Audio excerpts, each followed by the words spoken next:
Today we are going to talk about surf photography and my attempt at trying it. But first I wanted to say thank you to everyone who watched our last video. James and I are so excited to add an entire human to our lives. It was kind of nerve-wracking as we started to shift into this part of our personal lives. My insecurity was I didn't want to stop being creative. I didn't want to stop pursuing my goals. And after some rational thinking and a little bit of teamwork, James and I decided obviously we can have our cake and eat it too. We can have the best of both worlds. It just will take a little bit of figuring out. I'm personally really excited to share that part of our journey on here. This channel has always been kind of a documentary of our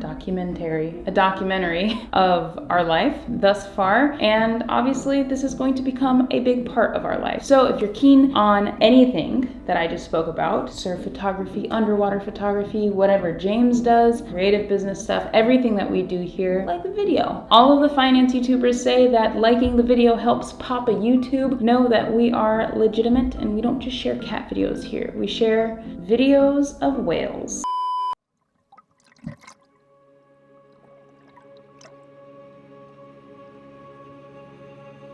That was actually a short-finned pilot whale that I captured while in Hawaii, but that is not what this video is about. We're talking about surf photography.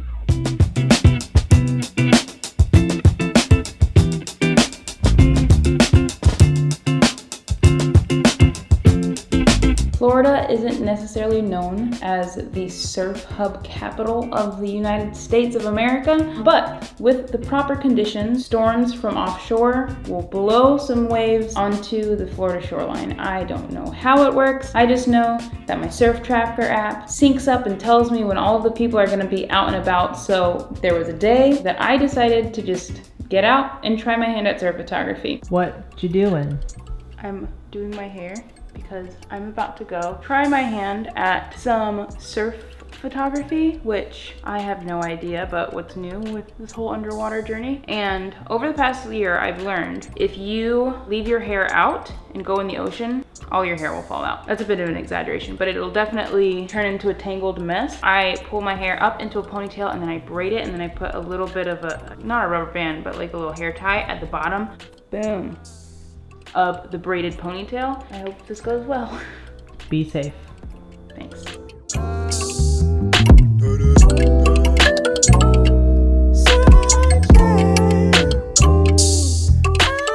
I initially started filming from the shoreline. You can get away with so much filming at 120 frames per second. I think the biggest bummer was the fact that I didn't have the right lens for the job. I was shooting with James's 70 to 200 millimeter and the lens just wasn't long enough. It's a great lens, but I was really far from the subject. Any of the photos that I took, I cropped the crap out of those things, which, I mean, I'm just trying these things. It would have been fantastic to have the right camera lens for the job, but I didn't have it. And the most important thing is that I actually went out and shot. Overall, I feel like I was pretty happy with some of the things that I got on land. And after I kind of milked the cow that was shooting from the shore, you can only really get so many shots, I decided to get into the water.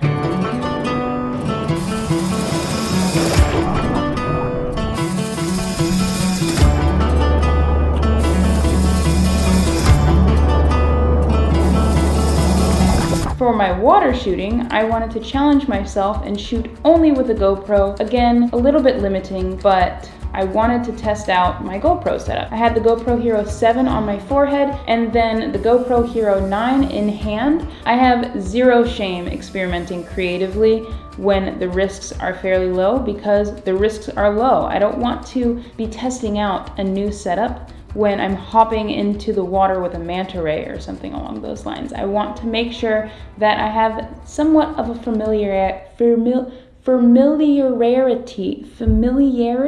How do you pronounce that? Familiarity. I'm an idiot. I don't even remember what I was talking about. My point is, I want to be familiar with my camera setup, and it's always a great time to experiment with new camera setups when the risks are low. Familiarity.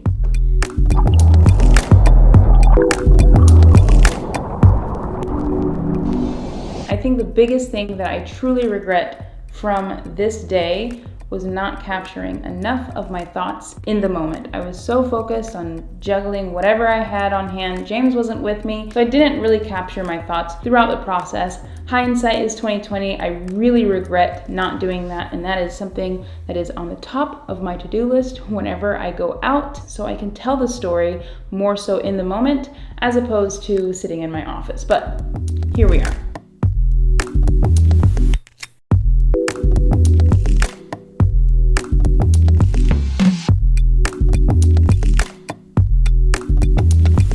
I think the biggest takeaway from this experience was not to be afraid to try new things and put yourself in uncomfortable positions creatively, because if you don't do that, you will never find out what you're actually interested in whenever it comes to the creative process. I originally am a video editor, but more and more I've found myself behind the camera, specifically in the ocean. I've tried topside photography and really it doesn't sit with me. I don't like it, but I love the creative process from start to finish whenever it comes to making things in the ocean. I love the photo editing process.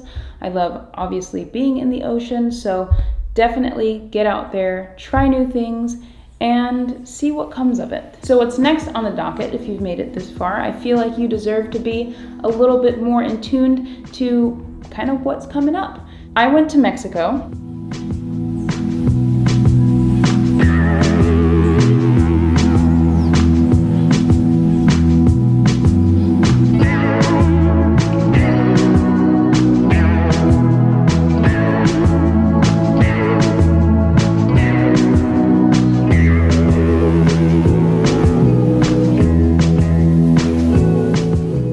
James and I went to Hawaii for a couple of weeks to capture a ton of stock footage because we are diversifying that income. Obviously, we have our production company. James is actually right now at the CrossFit Games filming a project over there. Super random, but that's kind of the nature of what we do. It's somewhat random, but all kind of morphs into the same thing. And then of course, we're having a baby. I'm working my way through sharing those adventures. So if you haven't yet subscribed, please do so. Again, like the video if you like it, dislike it if you didn't like it. I'm open to feedback.